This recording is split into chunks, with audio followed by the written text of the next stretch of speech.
generation of Grizzly is here. Meet the Grizzly Ultimate, the most powerful AC Level 2 charger for home use. With a maximum current of 80 amps, that's 19.2 kilowatts. Your vehicle could be charged up to twice as fast as a standard Level 2 and up to 15 times faster than a Level 1. And of course, it's Wi-Fi connected, so you can take control of your home charging, view stats, set a charging schedule, take part in demand response programs, and control your charger remotely. And that joins the lineup alongside the original Grizzly Classic. The Grizzly Duo, designed to charge two vehicles at the same time. The Grizzly Mini, a portable charging station. And the Grizzly Smart, a revolutionary smart EV charger. Those chargers can adjust the current from 16 amps up to 40 amps, that's 9.6 kilowatts. Plus, the Grizzly Ranger IP67 rated, built in Canada, and with the highest quality materials. You can order yours right now.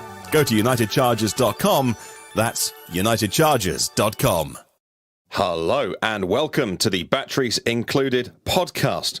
Where's Carl gone? There he is. There he is. Hang on a minute. He's not still in China. Welcome to the Battery Included podcast. It's Friday, January 31st, episode 73. On today's show, Kyle does China. Lucky China. The BMW iX gets a bigger battery. Lucid... Come on, I've just started, Pussycat. At least give me 5 minutes. And where was I? Oh, and Lucid's Gravity is native NACS, and Lucid owners get Tesla Supercharger access. We'll talk about all of that and a lot more. And everyone's back from their holidays, although Kyle wasn't on a holiday. He was in China. Tom's been over here in Europe enjoying the sights. And Dom, we missed you for a couple of weeks. Are you feeling well rested now, Dom? I am feeling well rested. Thank you very much. Had a good time. And I met one of our viewers actually on this end of this remote island. It is in the comments this morning. Hi, Eric. And hello. Say hello to Alexis for me. Hi there. It's nice talking to you. All right. Good news. Well, we've got the sanguine Mr. Tom Malogany, senior editor of Inside EVs and the host of the YouTube channel State of Charge. Dominic Yoni, longtime EV journalist and host of the YouTube channel Drive Electric with Dominic. And of course, Kyle Connor joins us from the majestic, practically palatial halls of Out of Spec Studios, where he produces high voltage videos for a number of his YouTube channels. And Tom, I mean, welcome home, as it were. We had you on the show last week on your holidays, dedication to the cause. And I see over your shoulder, Tom, what's that I can see? Something new and grizzly-ish? Yeah, so I've been we're doing the review on the 80 amp Grizzly Ultimate. I know a lot of people have been asking for it. I was holding off for a little bit. I've had a couple of these in the garage for a while, but I was holding off because I wanted to get the NACS version of it. Because it's United Chargers has launched it with both versions. And also they just did an update that a lot of people asked for. A lot of the first early buyers were complained that the Grizzly, you could set the amperage. Most electric vehicle chargers, you can lower the amperage. The Grizzly Ultimate, the 80 amp Ultimate, you could only derate it from 80 amps down to 48 amps. And people are like, well, how about if we have an 80 amp circuit available? We want to charge at 64 amps. We don't have a 100 amp circuit. So Grizzly made an update, an over-the-air update. So now you can set it to either 56 amps, 64, 80 amps, 64, 56, 48, 40, 32, all the way down. So I wanted to wait till that was done. Okay, so now I've been reviewing it, and so the review will be up in a couple of days, probably over the weekend. No surprises. I'm impressed with the unit. There's a couple things that I think they could improve, but other than that, it's a really solid unit. And I want to mention it now because this is United Chargers calls it the Grizzly Cyber Ultimate because it has the NACS connector. It's available on Amazon for $549, which is crazy cheap for an 80 amp Wi-Fi connected smart chargers with all the features that this has. I'm mentioning this now because if you buy the J1772 version from Grizzly, it's $749, so it's $200 less. Okay, to begin with, but there's another reason. As if you're following with politics, and it's probably impossible not to, you know that the U.S. may employ some sanctions on Canada. Grizzly products are made in Canada. So within a week or so, this may go up $200 because it's a 25% tariff that gets passed on to you. So if you really think that you might want to get one of these, buy it soon because it might cost $200 more or whatever United Charger sets that at. They'll have to end up paying whatever, $190 more, but they'll probably pass the entirety on to the customer. So you've got for this price on Amazon, it's a crazy deal. And you can only get this cyber one with the NACS connector if you want the NACS connector from Amazon. If you want the J1772 connector, you order that directly from the United Chargers website. Just wanted to mention that at the top of the show because I know people have been waiting for this. My full review is not out yet, but nothing in that review is going to make you say, ooh, I don't want it. Okay, so that's the spoiler alert.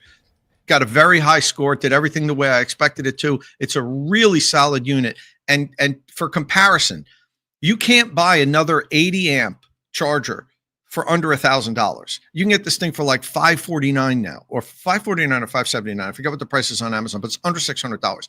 It's literally half the cost of anything else out there. And to be honest with you, it's better than some of those other units that cost $1,200 or $1,300 or even more. So if you're thinking about getting this, I know a lot of people have mentioned on my videos, Tom, I'm waiting for your review to buy it. You might want to pull the trigger pretty soon because prices could go up drastically next week. Man, I saw that news last night, and I said, I think I posted something like, maybe Canada should impose like a 100% duty on oil out of Alberta. Just throw that out there and see what happens. What kind of reactions. Well, we probably shouldn't dive deep into what's going on, but we all know that's the centerpiece of this whole thing. It's oil. It's not, the U.S. doesn't want to tax chargers. They're getting thrown in and lumped in on it because 70% of the Canadian imports is oil. So this all revolves around oil, but let's move on from that. Okay. Well, it's good to know. One small point. Did you say that the charger got an OTA? Well, yeah, they do remote upgrades on it. So, he can remotely upgrade it and, as new features get added. So when you go into your app, you'll get a notification that there's a software update available, a firmware update available, and you just click on it and boom, it updates. And all of a sudden now it could charge on an 80 amp circuit and a 70 amp circuit. Cool. Okay, sorry. Okay, now I want to hear about China. Henrique in the comments says maybe Dom will charge 20% extra for his services on this podcast, but we'll wait and see. Now, hey, look, we've been talking about China for a long time. A quick disclaimer at the beginning that we seem to get comments whenever we talk about Chinese EVs, so I'll head it off with a pass, and we'll still get them. We fully appreciate the political situation in that country. And no, none of us live there, and I'm sure none of us could write an essay on it, but we're not immune to it, we're not oblivious to it. We're here to talk about technology that exists in the world that people are driving around right now. This isn't a battery lab and something that's going to be happening or EVs. This is stuff that's on the road right now that fellow human beings are driving. We're here to talk about cars and EVs and technology. We've been talking about China for a long time right now. Tom, you've been over in the past. Things are continuing to move at a tremendous pace there. So we're happy to have Kyle on the podcast this morning. An epic 10-day trip. How he fitted it all in, I don't know, in that time. As well as a side trip to the Middle East to drive a Porsche Taycan in Abu Dhabi and an EV conversion shop in Dubai as well. So, Kyle, you've got, I think, one full video up talking about the trip overall. Obviously, the Tesla Model Y refresh, which broke the internet because your timing was spectacular on that one. And also we've got a ton of videos to come from you. We're going to talk in a minute about some crazy fast charging, but because that video's up, people can go watch that right now. And I know you will say, well, it's in the video, but we want to hear from about you on this podcast anyway. But we'll start with a car I'm really interested in, the Li Auto, a luxury MPV that our audience are familiar with. Marquez Brownlee has talked about it, but Drew and Alice picked you and Alyssa up in this mega Li Auto. More forbidden fruit that we don't get. What do you think of it in person? Well, Li Auto is an automaker in China that is incredibly popular. I mean, you see them absolutely everywhere. Not the megas, but the rest of their lineup. And they make a series of essentially SUVs badged L6, L7, L8, and L9. And I think you can get them as battery electric, but most of the ones that I saw were range extended EVs, which is like i3 Rexes that were sold here. You have a little combustion engine that charges the high voltage battery, and you can still charge it on AC or DC, but you have a combustion engine to go farther. The e-Rev thing has really taken off in China, and so many cars that I actually thought, because of course, when you go there, it's just insane how many new and different cars are everywhere. A lot of cars I thought were like battery electric, and then I'm looking them up and I'm like, researching them, or like, we are on the road for the, and I see tailpipes. I'm like, whoa, it's an e-Rev. Interesting. And the Li Auto Mega is their first battery electric vehicle. So this trip, we only focused on battery electric vehicles this trip, which is why we had the Mega. And it's a mega vehicle without question. It's a super luxurious electric van that is unbelievably comfortable and quiet to be in. Has amazing driver assistance, great tech. It was just really, that was our first experience, and we're like, holy shit, literally, it was just insane. It really is an insane car. So software was mega, the charging performance was mega, over 500 kilowatt charging, and it just does it without breaking a sweat. It's just amazing. So this was the one regret from the trip I made a mention of in my video recently, that we didn't get a full video on this. So I'll produce a podcast. You can see I'm testing the software response there, but that was just more for a joke for Twitter. Because everyone's like, oh, does it respond as fast as Tesla? I'm like, well, watch this. And it's pretty amazing. So, yep, just an incredible car, great experience, insane charging, great driver assistance, very comfortable. It doesn't sell that well in China, not because of the technical components. Everyone knows it's great battery, great charging, great driving, all that stuff, great software. It's because everyone thinks it looks like a coffin. Okay. I think it looks cool, but that's genuine. There was like a big social media thing around this car, like, oh, coffin on wheels, don't buy it.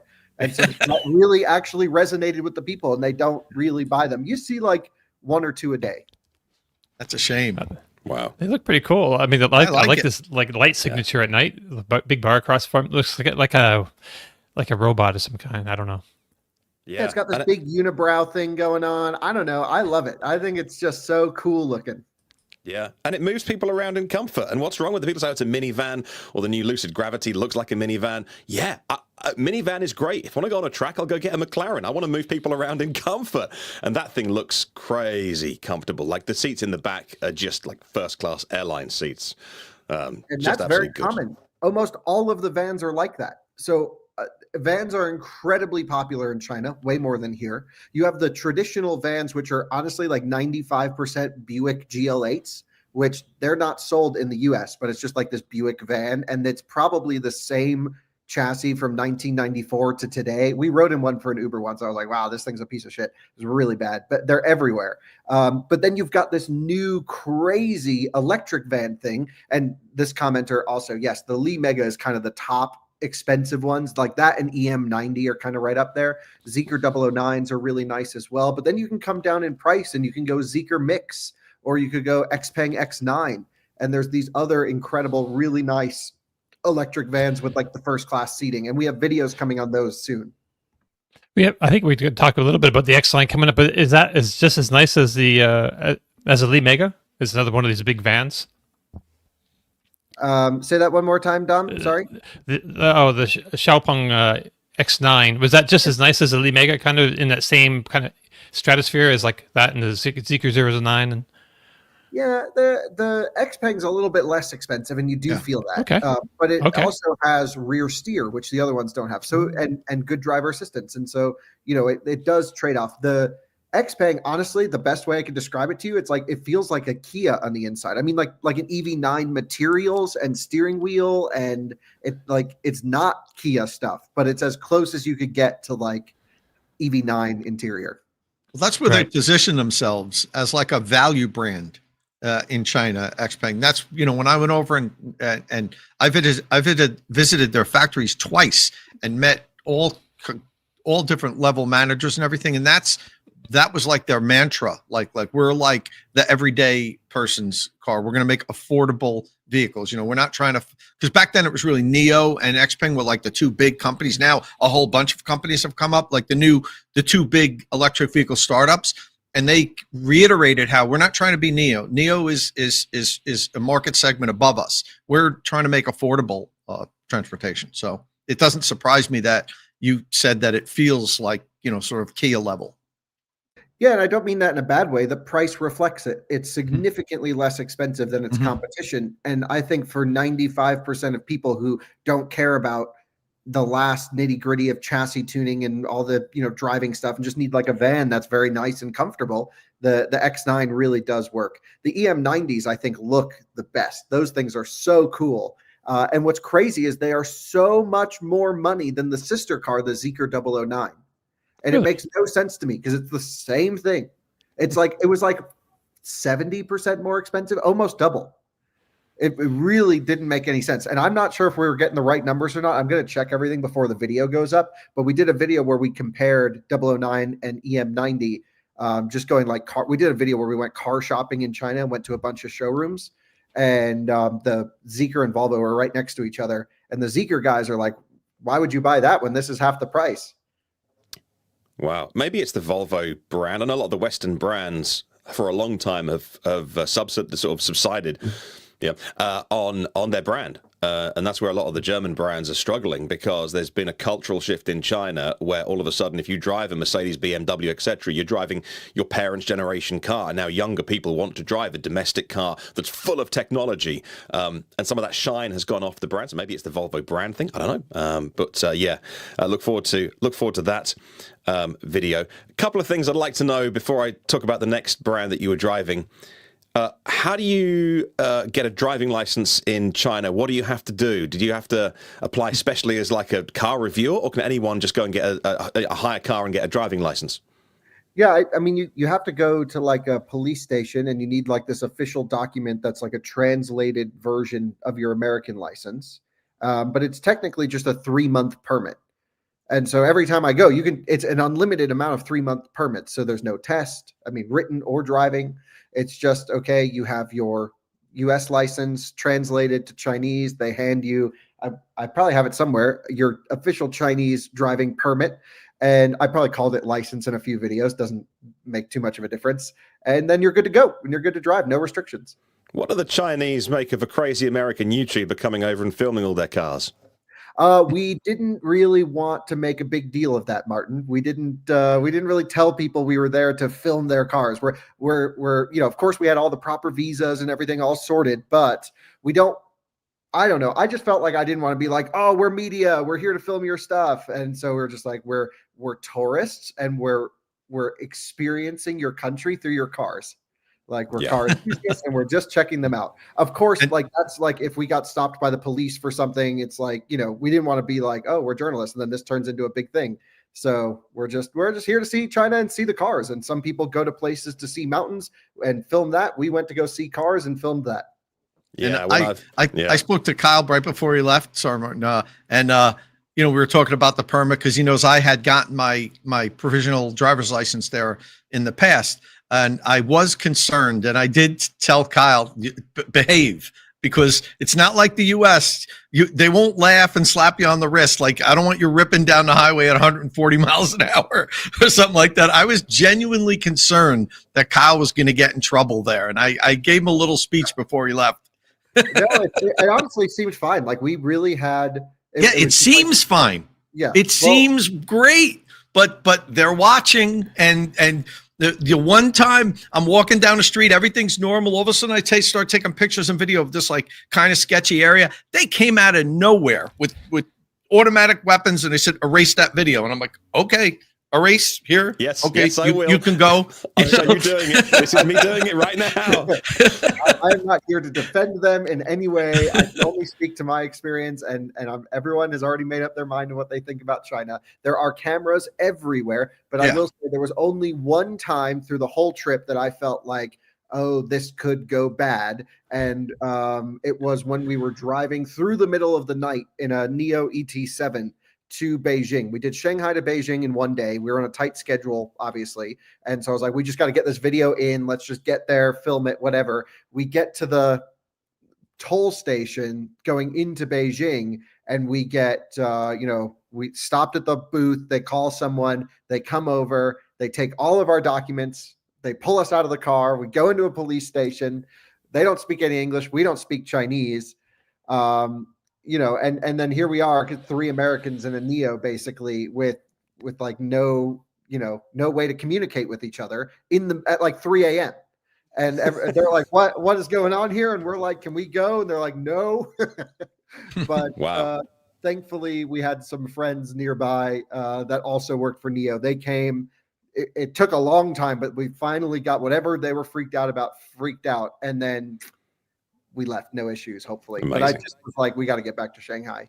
What a great experience. What a great experience. Whenever I watched some of the sort of review videos, either they're Chinese YouTubers or they're expats or something, but they live there. And so there's a filter, they're residents there or whatever, so that you know that you're watching something and whatever they say or review a Chinese car, whether they love the vehicle or not, it's going to come through a filter. But also when you watch, so maybe say Thomas or Autogaful would go do an Xpeng review, it would be the car maker flies him out there, would do a lot of the admin. There'll be people from the car company in the back seats, not on camera. Sometimes you see their reflection, or you hear them talk or something. So you were kind of, although Drew's over there, an element of going bareback on this one is fascinating to listen to.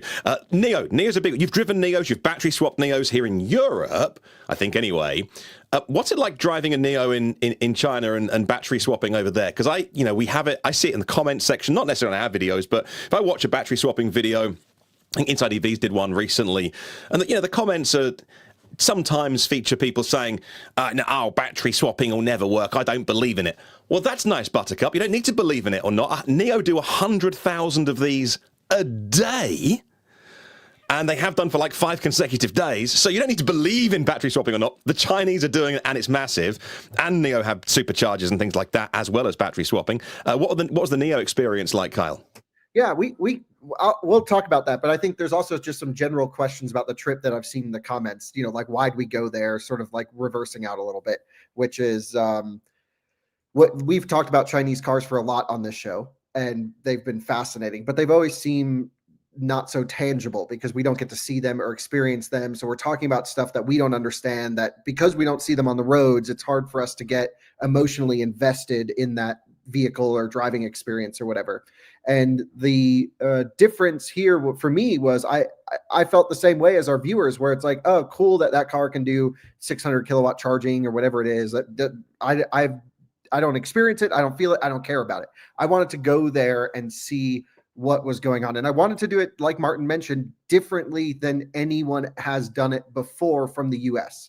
And I'm pretty sure we're the first sort of like independent group to go over and review cars in the way we do it. I mean, others have gone. Motor Trend's gone. Kevin Williams has gone. A few others have gone over to China. But those were pretty much like kind of closed off experiences in my understanding. I'm not saying that's a bad thing at all. It's awesome that they got to do that. But we wanted complete control of what we were going to do. So we flew ourselves there. We booked our own hotels. We just asked for the cars to be dropped off. We didn't talk to anyone. We just did our thing. And it really was cool. And I think we really got to hang out with a lot of locals because of it as well, because we do have viewers in China, and maybe even some of them are here in this show. And we got to meet up with them, and they show us the coolest charging stations, and we do videos with them. And we have over 23 or 24 videos coming on the trip. We've only posted 2 so far, really just one. Because one was a summary. And so there's so much cool content that I can't wait to share. It is not, the purpose of our content is not for American viewers to decide to make a purchasing decision or not, which is typically what our content has been. Should you buy the new Escalade IQ? Here's our review. And, but this is like, let's show you what's available in other markets. But more importantly is we've been able to, I would say, capture both Tom's channels and ours, this sort of automaker interest from the right key people at influential automakers to watch our videos. And I really made the video series to try and show decision makers for Western car companies what it's like over there, because a lot of them have not been. And that was the point, the real driving factor in a lot of our videos is like, hey, we think this is better. We think this is worse. You should take inspiration from this. And hopefully they can make up their own decisions about what we've seen from Eastern car companies, which I thought was that was my goal, at least through this. Do you guys remember what the phrase Jim Farley used? Jim Farley, maybe last year, went to China and came back and said, "We're toast," something like that. And he would know. He's the CEO of one of the world's biggest car companies. He knows better than anyone what's happening over there. And even when he came back, it was like he felt the need to say something publicly. He didn't need to say anything, and that was really interesting. That he was. I got the feeling at the time, a bit like when he had a Chinese car, didn't he? On loan, was it an Xpeng or a Neo? What did he have? Yeah, it was a Xiaomi SU7. Oh.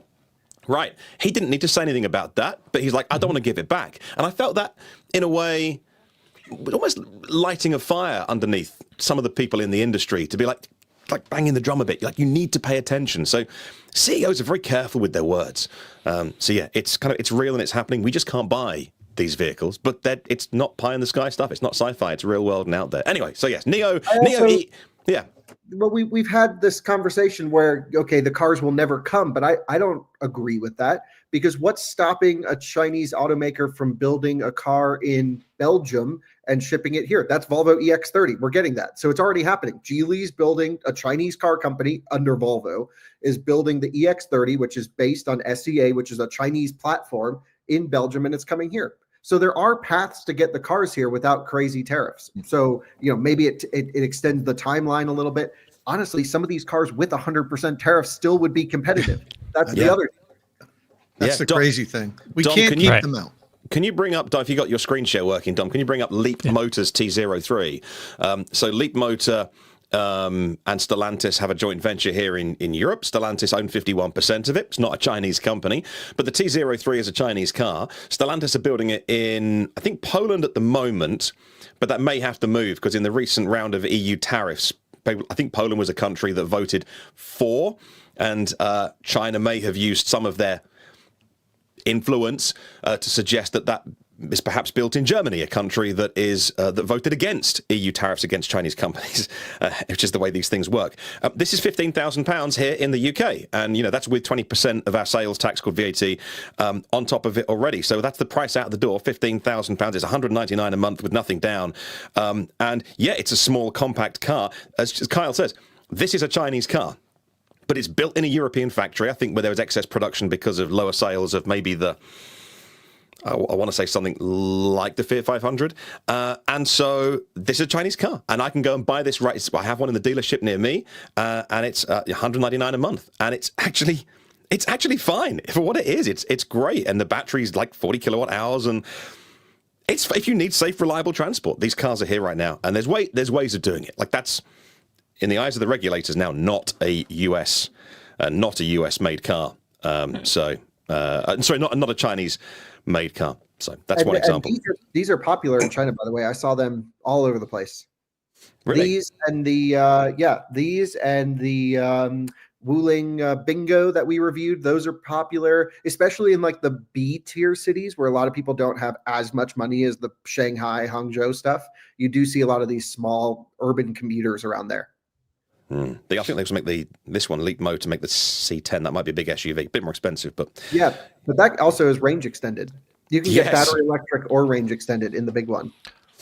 And Leap Motor, this is a cooperation with Stellantis, right? Stellantis is involved with this vehicle in the UK. It's in their dealerships. So Stellantis are marketing it and selling it and retailing it. But make no mistake, this is a Chinese car that's Chinese designed and Chinese made. But it's made on European soil, 51% Stellantis. And so, as Carl says, the Volvo EX30, they just hired 300 more people in Ghent this week because production is going gangbusters in Belgium for the EX30. And why not? It's a great little car.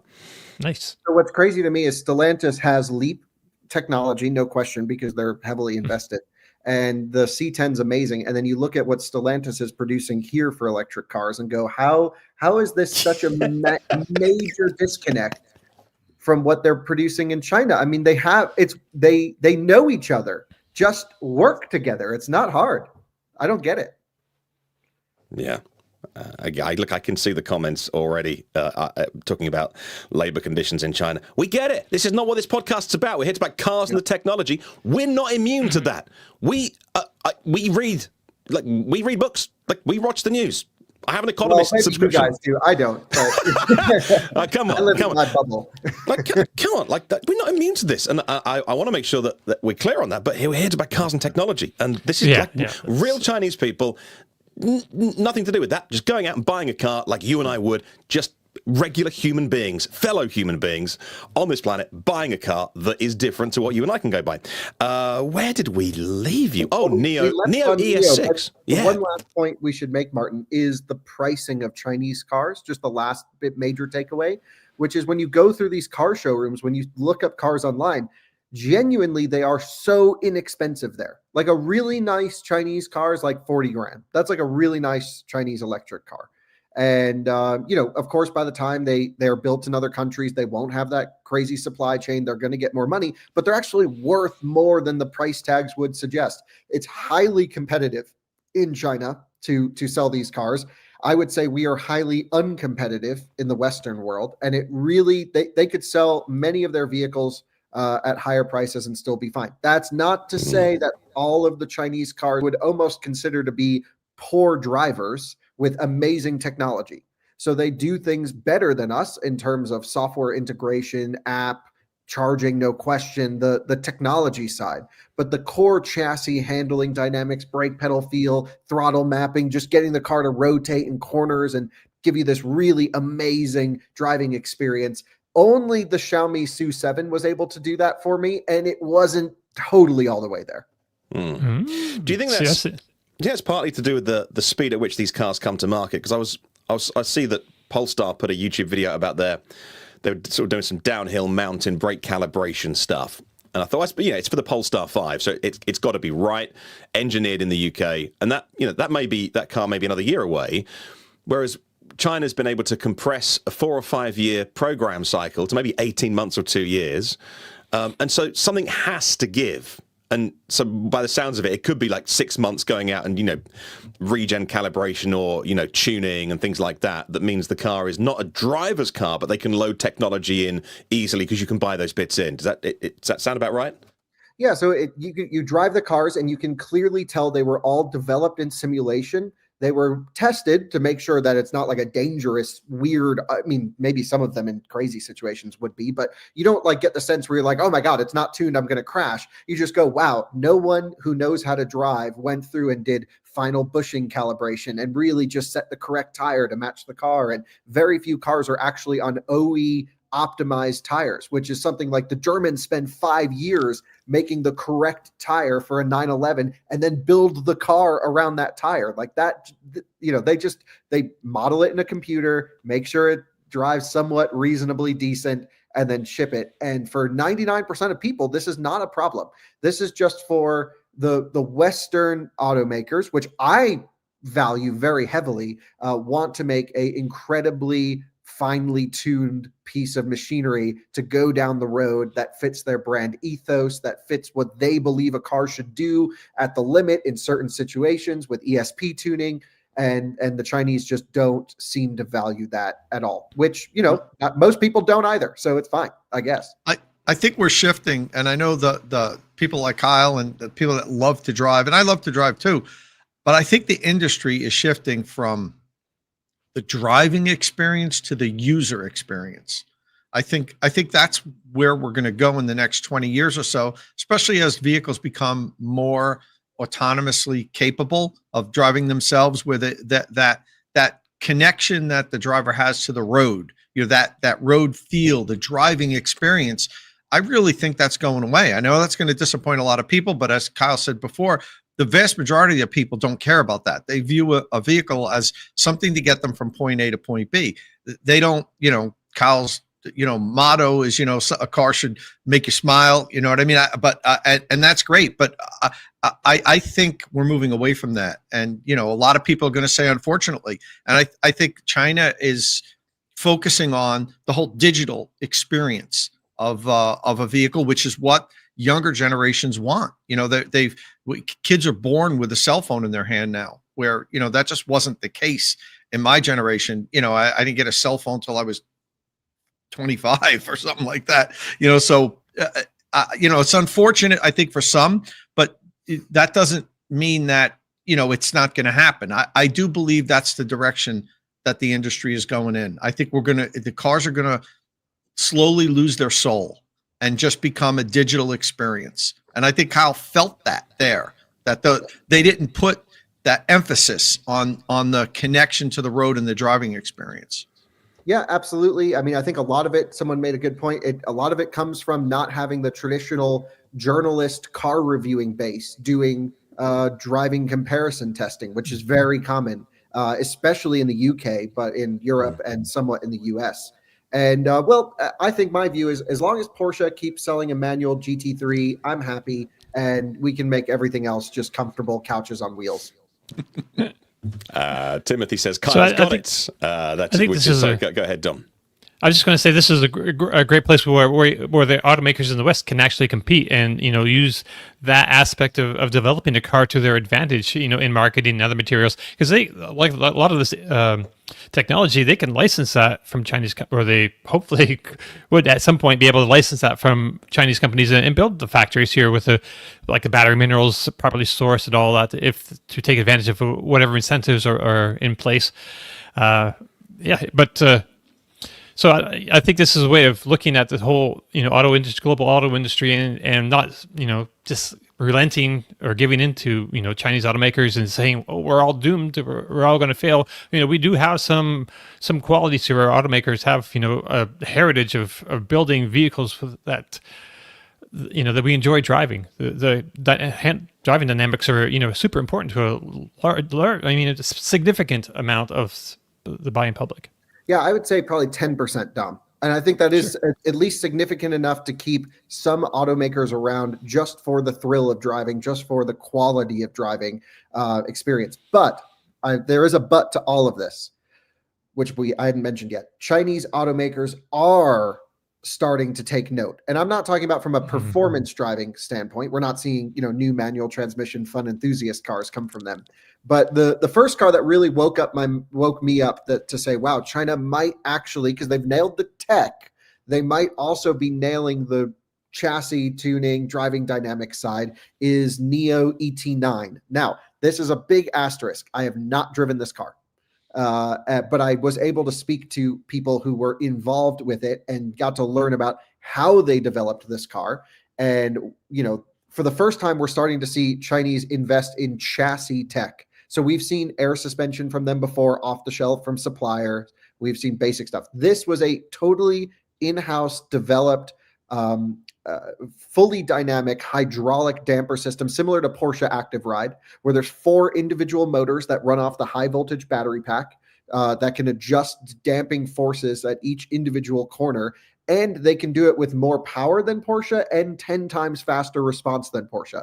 Also has steer-by-wire, which is interesting with rear steer. So we're starting to see these interesting chassis driving technologies come in for the first time. I'm not saying this is to enhance performance. It's all to enhance comfort, but that's almost more important sometimes when you're really making a true world-class luxury car. You don't want weird resonations. You don't want weird vibrations. The car has to feel great wherever it goes. So I'm really keen to drive this one in a few months when I go back, probably for the Shanghai Auto Show, because this one, it really seems like they took care of the tech. Everything's vertically integrated, 600 kilowatt charging, crazy stuff they can do, and they've got the chassis stuff in there. So I'm excited. Which company is Herbert Diess working with now? I forget, but I've seen him in a couple of YouTube videos. It might even been with that vehicle. Yeah, it was with this one. Right. Yeah, like with glasses of champagne on the hood and going over speed bumps. It just doesn't spill a drop, and it's like that's crazy. Yeah, so it's like Porsche Active Ride, just like juiced up a bit, is what they say. Wow. Where should we get to? Battery swapping. Did you do much of it? Yes, quite a few. And we always hear in the comments, and even from me, that battery swapping is expensive, wasteful, annoying. Once charging gets faster, it makes battery swapping obsolete. How do you know that you're getting a good, healthy battery in your car? All the problems. One thing that I've learned through this China series, and I'm sure it will continue, is Western people are very quick to point out the issues with stuff, me included. Whenever I think of something, I go through all the problems first and not all the exciting stuff about it. But it was really great. I've experienced battery swapping before with NIO, but in Europe, it's a little bit different because they don't have that many stations. But in China, they're everywhere. They're like every mall, every parking area. Like NIO battery swap things are just, it's like more prevalent than superchargers. They're everywhere. And you literally, it's really cool. The way it works is when you go on a trip, or if you're just swapping in town, you say, okay, find the nearest swap station, or the route planner will find them along the way.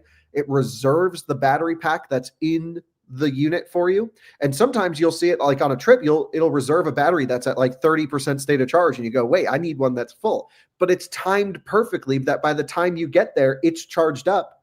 And then they swap the battery. It's like the algorithm's really good. And literally in under 4 minutes, usually around 3 minutes, you leave at 93% state of charge. And by the way, you can save money and use the small 75 kilowatt hour LFP pack 99% of the time. And for your road trip, you can upgrade to the 100 kilowatt hour pack. And they're just releasing, after the last few weeks, their 150 kilowatt hour pack. I found one. I swapped one into our car. It's real. We used it. It was really cool. And so now we had a luxury sedan, the ET7 Touring, with a 150 kilowatt hour battery pack in it that we just went for miles, hours of driving. And what's crazy is it still didn't have as much range as a Lucid Air Grand Touring because it's not as efficient. But it worked. And then when we were done with it, boom, you swap back to the other one, and we're off. Is it about 4 minutes it takes? Yeah, it depends. They have different versions. The new version 4 battery swapping with their Onvo brand, which is their new Model Y competitor. I have a video coming on this one. It's basically a Model Y that's $7,000 less expensive, that's high voltage with better charging and battery swapping with Vision ADAS FSD stuff. I mean, it's a really cool package. Can't wait to show everyone this one. That one can battery swap in under 3 minutes is what I've been told. It keeps getting faster. When I was there, they had it down to 5.5 or 6 minutes. And the one thing that I noted about battery swap, which I still don't think it is the right method here for the US. It's such a big country. I don't think we'll ever get that many in there, but it absolutely works in China. And one of the reasons I think why it was necessary for NIO to come out hard with battery swap like this was the fact that Chinese residents can't charge at home. The vast majority of them, nobody lives in single family homes that has control of, like, say, their garage that they can charge at home. There's all these giant apartment complexes. Some of them are starting to install, or maybe, are installing banks of, say, level 2 type charging, but everybody that got an electric car needed to use public infrastructure. And that's part of the reason why NIO went really hard into that really early, kind of like the way Tesla did with their supercharger network, and saying, look, we can't sell these cars if we don't give people a way to drive around this country here in the US. So we have to install these superchargers, and they were 100% correct in doing that. That's kind of along the lines of why NIO went to the battery swapping, because they gave the customers confidence that they can quickly charge their car and it won't slow them down in their daily life. When I went over there, I interviewed a whole bunch of NIO owners. They had this like big NIO party. Did you go to any of the NIO homes, Kyle, like those stores that only NIO customers can go? So you know what I'm talking about. They had like a party there for people to talk to me, because NIO sponsored me to go over there. When I went, talk to them all about their cars. They all love their cars, of course. I'm sure NIO handpicked the right people. But I asked them, well, what made you get the NIO? And they all were like, battery swap. They're like, every single person said, if I didn't have battery swap, I wouldn't have got it, because I'm concerned about being able to refuel this thing. And we don't have enough public DC fast chargers yet. I don't want to have to wait in line. But battery swap, I know I can pull up. There's a guarantee. I don't have to wait more than 10 minutes or something like that. And that made the difference in NIO selling tons of cars, because their customers had no other way to charge. We don't have that type of a problem here in the US. The problem is more of, it will be quicker. It'll be faster to battery swap. But, we're compressing the time it takes to charge EVs more slowly here than China's doing, on as we see with Kyle's videos. but we'll get there. And I think when we get to, being able to charge at a public charger in 15 minutes and getting, 80, 90%, the battery swap thing, it seems like it's a lot of investment in something that's not necessary. What do you think, Kyle, about bringing that here? Yeah, I don't know the economics of it, to be totally honest. I can only view it from the consumer standpoint. I don't know how much NIO has even shared on how much they've lost from doing battery swap. There is a wasteful character to me, but then there's also kind of a nice character, which is, especially with the battery leasing and swapping, the battery's not really yours. So you can mindlessly beat the crap out of the battery. And then if it reaches a certain, which like we haven't seen too much data to point towards battery usage and lots of DC charging affecting longevity. Realistically, it's a few percent difference here or there is what I would deduce it down to. So like I take care of my batteries in my personal cars because I'm a nerd, but also like if it was someone else's battery, I'd be 100% charge every day. It's LFP anyway, and most of the of them are 75 kilowatt hour LFP packs. They don't care as much. And they have huge cycle life. And every time they go to the swap station, they get a check when one reaches a certain thing. By the way, in the car, they tell you the state of health of the battery pack that you've swapped into. I don't know at what limit they stop letting the battery go out anymore, how often that happens. I can't imagine it happens very often. And the swap station from the user experience makes sense. The other cool thing about the swap stations is NIO knows what vehicles, as long as you navigate to the station, what's coming and at what time. In general, most of it is done through automatic planning. So they can use the extra battery capacity from the vehicles to then do grid work. And they can, stabilize the frequency of the grid, sell electricity back. They can, charge when electricity is cheap. And they do charge for it. It's not like it's a free service. You pay a small service fee for the swapping. And then I want to say the equivalent of like 15 or 20 cents per kilowatt hour for the difference between the old battery's capacity and what the new battery has. So you pay the difference in kilowatt hour from the old one to the new one. Yeah, and the battery lease, I've done that twice now on Renault Zoe's over here, is just a mindset. That's all. It's just, again, it comes back to Tom and Carl's point about mobility being a service, which is the antithesis of the American rite of passage of growing up and getting your driving license, and the America's love affair with cars, and similar thing over here as well. But that change of mindset is something that I had to get used to with the Renault Zoe's. I paid £49 a month for the battery, and it wasn't mine. And so if the battery bricked itself, Renault Financial Services could come put a new one in. Also, when I insured the car, I had to make sure it's covered, because if I wrote it off or was in a big crash, then it would be on me to refund Renault. So it's not without consideration, but it worked fine. And all of this is being done by NIO, and they're not even a major player. Like BYD sold 3.7 million EVs, NEVs, some plug-in hybrids in there as well in China last year. Geely sold about 800,000. Tesla sold about 650,000. SAIC GM Wuling did about 600,000. And then it goes Chang'an, Li Auto, Chery, GAC, Great Wall, Leap Motor. NIO sold like 200,000 vehicles last year, just like 221,000 in China. Exported some. They're not even like a major player, and they've done this incredible thing with just building out a huge infrastructure. And I think this week NIO announced they're working with German authorities over some sort of battery swapping standard in Europe. Similar things happen at, Carl's mentioned Onvo as well, and having just a standard set of dimensions, physical battery swap standard, like NACS is, where any battery swap station would do multiple brands of cars. Interesting to think about. How are we doing for time? Okay, let's fast forward to, I probably, the thing a lot of people have got an interest in, and that is insane fast charging Zeekr golden battery, which I think in China is partly known as the golden brick battery, which is interesting, but because batteries get bricked, but it doesn't translate. That's the one. It's Zeekr 7X, and it's the video you've put out already, Kyle, and you were just blown away by this thing, how fast it charged, Just tell us all about it. So this is Zeekr's golden brick, golden battery. I was lucky enough to meet with one of the engineers at CES just ahead of the trip. And I was like, bro, tell me all about this thing because I've arranged a charging test. And I didn't know they were going to be there. And so we even got a little shot of the battery opened up to show what it looks like from our CES trip. So that just worked out unbelievably. So many things came together so perfectly for this trip, including Model Y, which we haven't talked about yet, but maybe we can touch on it briefly. This is exciting for me. I wanted to go to China to experience things we don't have, and things we don't have include fast charging electric cars. We might think they're fast, but they are not fast in the grand scheme of things. And so this is what's considered to be the top in terms of, 10 to 80% time, 0 to 100% time. This is the fastest one.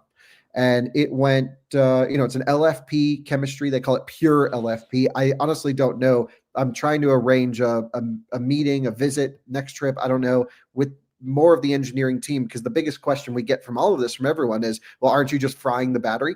And this thing's got in some markets, 160,000 mile warranty. In other markets, it's got a lifetime warranty for the first owner. So it depends on where they're sold, but they're warranted generally for a really long time, but they also charge really fast. And to a lot of people, they have a hard time understanding that relationship. So anyway, we took this Zeekr 7X, drove it down to 0%, charged it to 100%. It's all in the video. And it went 10 to 80 in 9 minutes and 45 seconds. It did 0 to 100 in 22 minutes. And that includes a 5-minute siesta where it did like a battery health check, like the EGMP stuff does. And it was just sat at 19 kilowatts for like 4 or 5 minutes. And then it ripped back up and top charged. And it's just like, it did that at 90%, by the way. So we basically ripped to 90%. And then just to get that last little bit up to 100, it did the make sure all the cells are balancing, everything's happy, and then juice up. Unbelievable charging performance. Unbelievable. And I was just so thrilled with this. Honestly, I thought no one would watch the video, but it's actually doing really well. Does Zeekr make that battery themselves, or Geely? So it's actually a Zeekr development. So the best way to think about Geely is really it's run similar, from my impression, to like Volkswagen Group, where even though Porsche is a part of Volkswagen Group, there's like clearly Porsche developed tech that no one else uses inside of VW Group. That's a bit like Zeekr and some others. So Zeekr is really positioned as the like medium, higher end technology leader, charging performance, driving performance. They make the 001 FR with like 1,300 horsepower and all the crazy track mode stuff. So they're just like pushing the limits. And I'm a huge fan of what I saw. I spent the whole day at the factory. We went to their engineering center, just really, really loving what Zeekr is doing.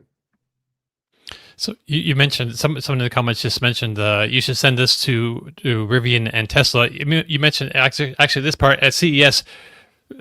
RJ Scringe, the CEO of Rivian, and was it Wasim, head of engineering, CTO? Yeah. I don't know. I tried. He just dropped by real quickly. Just checked it out. Saw they know what's going on. Yeah. So yeah, Jeff Amoud, Wasim, and RJ were there at the booth. We ran into them there, but I don't want to like blow up everyone's spot. No. But yes, they know this exists, and I was like, yeah, put this in your Rivian. Yes. I mean, that's really I was just thinking of that brand. Even maybe we can talk about Lucid in a bit. They're charging capability right now, but that's really a place that Rivian has room to improve. Let's say. You want to know the funniest part about all of this? Sure. Zeekr could like care less about talking to me about this battery, because they're like, we got a faster one coming next year. Just wait for that. I'm like, what? Right. They're like, this is old tech. Like, don't worry about it. I'm like, no, I got to show the world what it can do. They're like, nah, this is lame. That's one of the most amazing things about China, with the speed at which they improve and even how they bring out new models. It's nuts. It's like, a car's out 18 months later, the whole new version of it is out, and not like just an LCI facelift. Like it's a whole new car. It's got new motors. It's got new batteries. It's nuts. Like the traditional OEMs that we're familiar with here, they can't function on that level. Not yet, at least. They can't possibly do things at that speed. And that's part of the reason why I think they're in trouble in the next 10 to 20 years. Yeah, I mean, what's crazy in this charging video, I showcased the pre-refresh 001, which is like their bigger sedan. And it was like just a couple years older than the car I was charging. And they're essentially the same, platform in a sense. They all offer the same battery packs. And from like a 2021 or 2022 car, it was charging 40 kilowatts at 80%. Not that great at all. And in just 3 years of model year difference, it's doing 250 kilowatts at 80% on the same capacity battery. Crazy. Yeah. I understand all the comments about longevity, but after this long, I'm tempted to give people the benefit of the doubt. To explain that, there was a report this week that EVs are lasting longer than petrol and diesel cars. This came out of the University of Birmingham, which is the Midlands in the UK, University of California, San Diego maybe, and also University of Bern, I think. And they looked at something like millions of MOT, which is our annual roadworthiness. All cars, every year we have to take our car to a garage that has a certificate to grant roadworthiness to make sure that the cars we drive are safe. And they analysed all the data. That EVs are lasting longer than petrol and diesel. And they said the average year was like 17 years. We're in 2025. Like the Roadster was in production, 2008 to 2011 or 12, the early Tesla. What did we have here in 2010? The Leaf was a 2011 car. Mitsubishi i-MiEV. So I need to. I have not read the actual scientific report, but I don't even know how you go back 17 years in the world. This is how embryonic this industry is when you compare it to combustion. And so I get the concerns about the battery, but those early Model S's, yes, some of them have had battery pack replaced. My car's done 500,000 miles. It's only had 2 battery packs from Tesla, but still. Many of them haven't, and they're on original battery technology, original 18650s that are 15, 16, maybe not even that years old. Kind of tempted to give this battery technology the benefit of the doubt. Seems okay. A lot of people were like, it charges too fast. And my response is, okay, just plug it into a slower charger. Mm-hmm. Yeah. Okay. It's nice to have the optionality to charge faster if you want to. If you're worried, turn it down. Yeah, there's not even an option to do that. So I talked to the engineer at CES about this, and I'm like, bro, what happens if you only drive on track and only charge at these insane high rates? He's like, the worst that we'll do is shave 10% off the peak. That's worst case, maximum derating. Wow. Which I still don't like the idea of, but because I want maximum performance all the time. But that's what they've thought about longevity. I was like, did you make sure this thing's going to last? They're like, they looked at me like I was crazy when I asked the question, because they're like, yeah, of course, we're an automaker. It has to last the life of the car. Like we have durability targets and requirements. And I think a lot of us naively, me included, question that.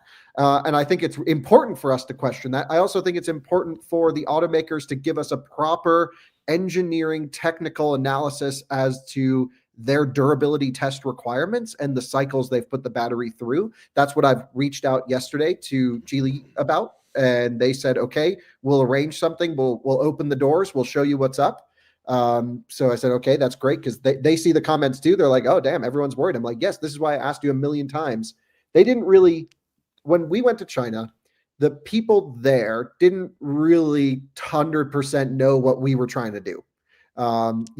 They heard like, oh, Kyle wants to do a charging test. Then they handed me this car at 85% state of charge. And I'm like, no, we got to do a factory tour and I got to run it to 0. They're like, oh yeah, no problem. I'm like, no, we are on a super compressed schedule. And luckily we found someone to go and drive the shit out of this thing to drain the battery. So they just went out full throttle, full brake, and just, ripped it around, because it's not like they prepped anything for us, because they didn't really know what we were about, to be honest. They're like, charge test. Oh yeah. Okay. I don't even think the people we worked with at Zeekr knew how great this thing charged. Amazing. Yeah. One thing I wanted to touch on this really quickly, this charging test that really improved me, that really I thought was worth noting, is that the equipment that you're charging on isn't like a crazy, like a megawatt charger or 720 kilowatt charger. It's like just below 600 is where this thing peaked to get those crazy speeds, right? It's all about the curve. Right. So the charger itself was rated as an 840 kilowatt charger. Okay. However, the car maximum accepted 470 plus or minus. Right. for a So very that's- short that's- period of time, but it just sat at 400 kilowatts basically. Right, and that's kind of what we have going into the ground right now. And a lot of like Ioni's got a lot of 400 kilowatt hours. Mercedes Charging Network has 400 kilowatt pedestals and everything. Yeah, but So- keep in mind as well, this is the small version of the True. battery. So But also I this year's purchased- version. So it's 75 kilowatt hours?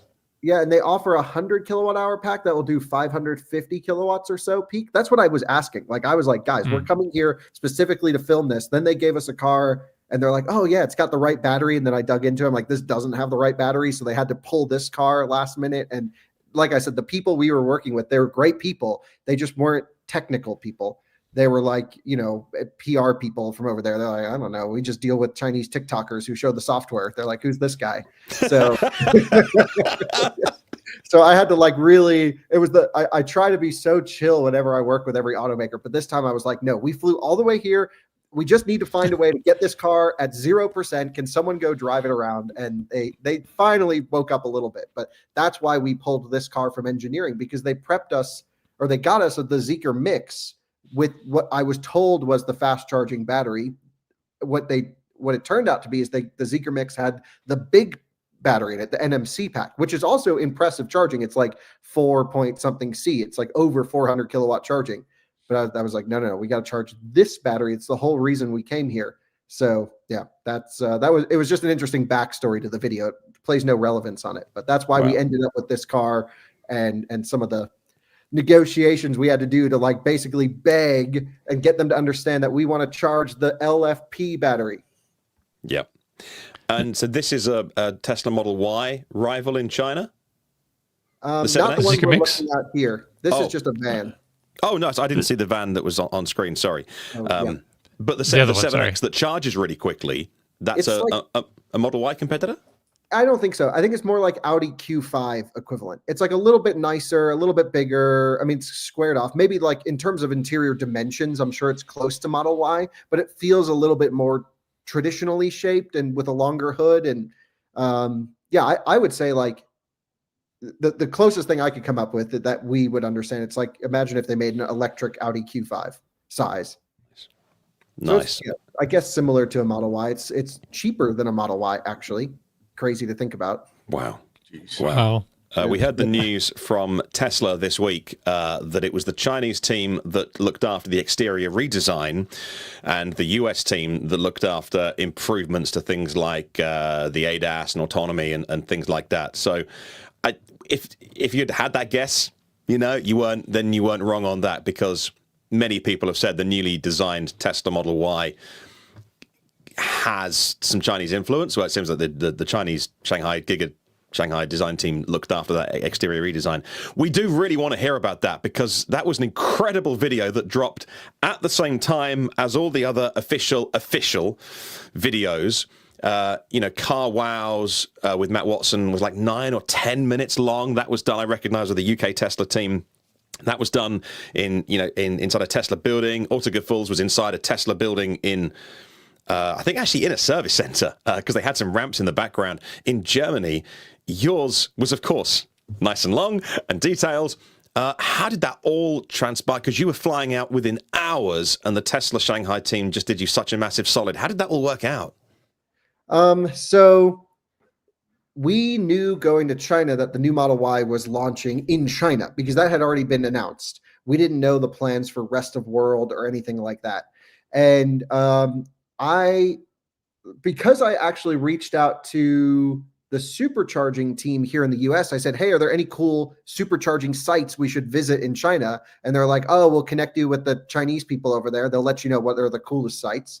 So I already had a contact in there, and I said, oh, cool, thanks for all the info. And it actually turned out where we did visit one Tesla supercharger, but there weren't any like huge mega parks that were worth filming or anything. They've developed some routes that are really impressive, but in general, Tesla superchargers are like not as impressive as they are here. So through that, I was like, hey, by the way, if you hear of, the first place where we could check out a Model Y, let us know. Because that was right after everything dropped. They were playing the all like, oh, maybe we'll see. We'll let you know. And I was like, oh, there's no way we'll ever film this thing. And then they reached out and said, hey, can you come to Beijing to film the new Model Y? And I was like, Yeah, absolutely. And that's what sparked actually our road trip from Shanghai to Beijing.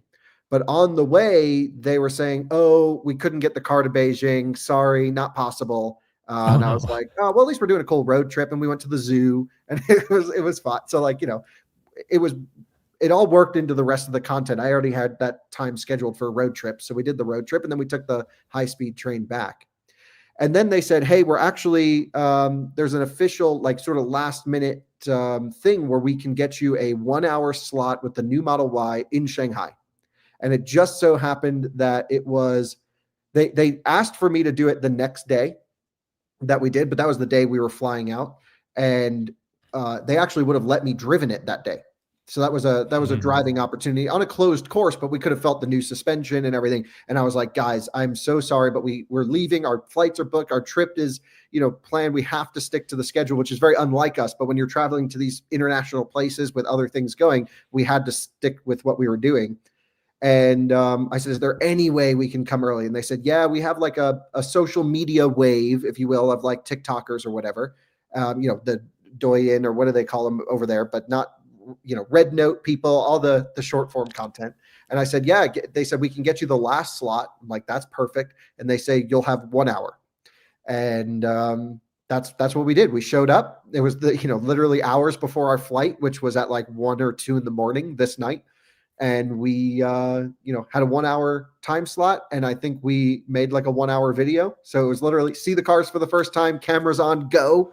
And I just learned about it as we showed up. They gave me no information prior. They're like, here's some technical info. We know they knew who we were, which was cool. So they like gave us all the nerd stuff as much as they were willing to share. I like read through some paperwork, and then cameras on. And that's the paperwork I'm holding, which is what Tesla gave me to tell me about the car. And we just got so lucky. And it was so funny to see the comments. They're like, "Oh, Kyle went to China just for this, and Tesla flew them over." I'm like, "No, this was just pure luck, pure luck." So we're super, super thankful. So yeah, we Tesla China asked us to, an embargo. Whenever we film a new car, everything's under embargo. And at the time, there was no sort of peeps or noises of anyone else filming the car. And I just figured, okay, things with Tesla, pretty secretive. I'm sure there's other content creators that had the chance to film this. And there were in China, of course, there's like 30 or 40 different media that filmed it in China. It was a pretty big launch, actually. But our video went up on Western media, and we were the first and only. And it felt like we were on a little bit of a stranded island. Because I'm like, there's no way we're the only ones with a video on this car. Like, this is weird. Like, so, and I'm like, I like called Tesla. I'm like, did we break the embargo? What's going on here? They're like, no, we don't know. The China team had no idea what the rest of the world was doing. I called all my friends who, you would expect to see on a Tesla unveil, checked in with Marquez's team. I'm like, did you guys film this thing? Like, what's going on? No one from the US had filmed it. I'm like, really? We might be the only ones here. And then it wasn't until I talked to Thomas at Autogefühl, and he's like, "Oh, okay, our embargo is like hours later after the China one." So that's why our video went up first, because it was totally uncoordinated on Tesla's side, where the Chinese embargo was at like 11 hours or 9 hours earlier than the European embargo, which you would think they would just coordinate that, but they didn't. Well, they weren't expecting somebody to be over there to record it. They didn't think of that. Yeah, I don't know. Like, I haven't heard from them really since we did the video. So I don't know if anyone got in trouble for us doing it, but we followed all the rules they gave us. Wow. Incredible. Let's have a look at some of the comments. Mark Norman says, "Is the Model Y even a big deal in China when they have other awesome EVs?" Yeah, I said a minute ago, Tesla ranked number 3 in the Chinese car market. So BYD, far and away number 1, almost 4 million vehicle sales last year. Geely, 862,000. Tesla are in third place with 657,000 EVs sold last year. So, of course, some of those are going to be Model 3s, but the vast majority are Model Ys. So, yeah, Mark, to answer your question, Model Y is a really big deal in China. That's not to say there's not amazing competition. Absolutely a very valid point. But, yeah, Model Y is a massive deal. And the refresh is going to be a really big deal. We actually have a video coming on what it's like to own and the type of drivers that drive Model Y in China, because it's totally different than here. It's like maybe like an iPhone over there, where it's maybe not the fastest charging phone. It's not got the best camera. It's not got the coolest folding screen. And so all the tech people have moved on. Guys, we're going to follow the birth of this Polestar 4. In terms of the Chinese market, the Model Y is like a starter car. It's like the car, grandmas recommend to their kids because they hear it's safe. And it's just kind of like the default choice, but it's not particularly exciting compared to the competition. It's a Toyota. Yeah, it's literally like a Toyota Corolla. Like, just like a nice car to drive, nothing fancy over there. You know what? And in 2024, Toyota was the world's biggest passenger car maker. So, like, deal with that. Like, Tesla just make very, very successful products. I haven't seen this on your social media. What did you do here with Polestar? Oh, yeah. So this was when we were at the Zeekr factory. It's where they build all the SEA large platforms. So Polestar 4, 001, 009, and EM90.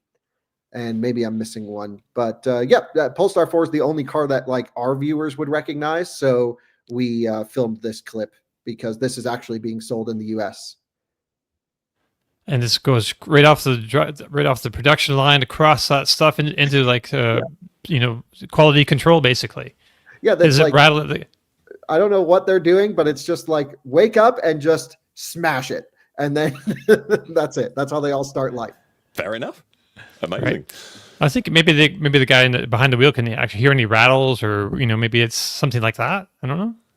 Or it's to like break in the suspension. I don't. Oh, true. Yeah. Right. That could be. Get everything working. Wake the dampers up a little bit. I don't know. See if anything falls off. Basically, yeah.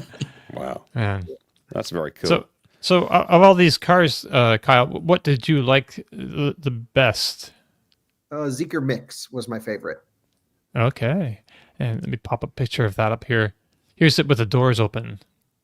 Such a cool car. And then also the front seat, passenger seat turns around the other way as well. This is just amazing. Sorry? Yeah, both flip. So right? You can all do 4 facing each other. But there's like 10 different seating configuration options that you can select. Wow. That looks so cool. Yeah, and it drove really nice. And like it was actually a little bit too noisy on the highway and the ADAS wasn't so great. But other than that, like it was just like a nice driving van, and it was pretty fast, and ripped it around some corners. And I was like, wow, it actually drives really nice too. And yeah, this is what I thought when they gave it to me, had the LFP pack in it. Mm-hmm. But then I was like, there's no way you can get that much range off the LFP. And it's also, you can see significantly higher voltage than the LFP pack should have been. And it was like 2 hours of me. And I had to call like some dude's boss's boss to be like, bro, your team gave us the wrong car. They don't believe me, but we need you to find another car. And that's how we got the 7X for the charging test. But we have a full video coming on this. I think everyone will enjoy it. It's a really cool machine. Yeah, I can't wait to hear more about the Mix. I just love the way it looks and just the flexibility of that interior and everything.